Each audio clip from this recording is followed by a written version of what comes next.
Dream Team at kinuwento ang storya ng espesyal niyang scrambled eggs. Personally, pinaganda ako ni Kuya ng something para sa inyong lahat. Natandaan ko kasi nung bata ko, tinuruan ako magluto ng nanay ko ng special na scrambled egg.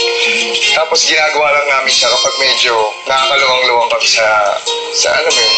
So sabi ko, yun na lang yung lulutuin ko para sa mga housemate para if ever na matikman niyo ulit siya sa labas.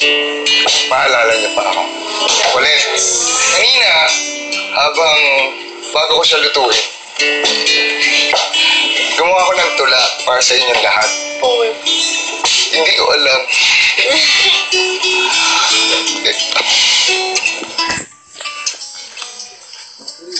Pero these past few days, actually nag-sink in lang sa akin na, oo nga pala, contest pala yung pinasok ko.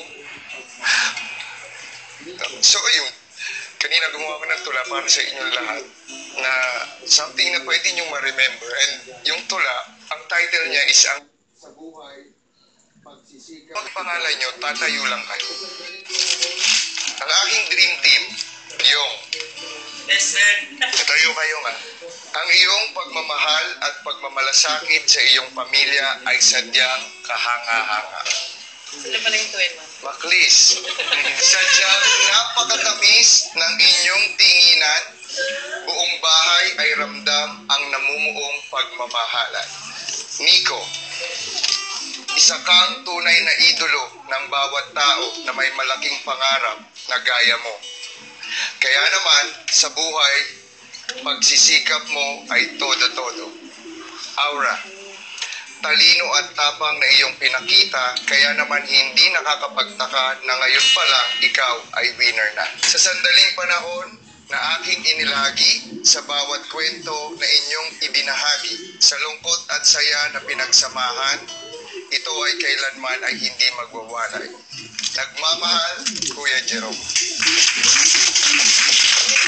Kumain na tayo.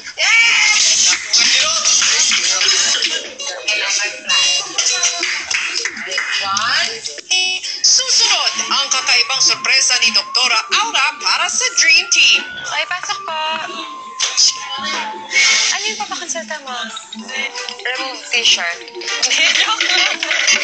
Masakit. Pag nasasabihan ka ng just a love team. Ay, masakit talaga yun. Naiintindihan ko naman.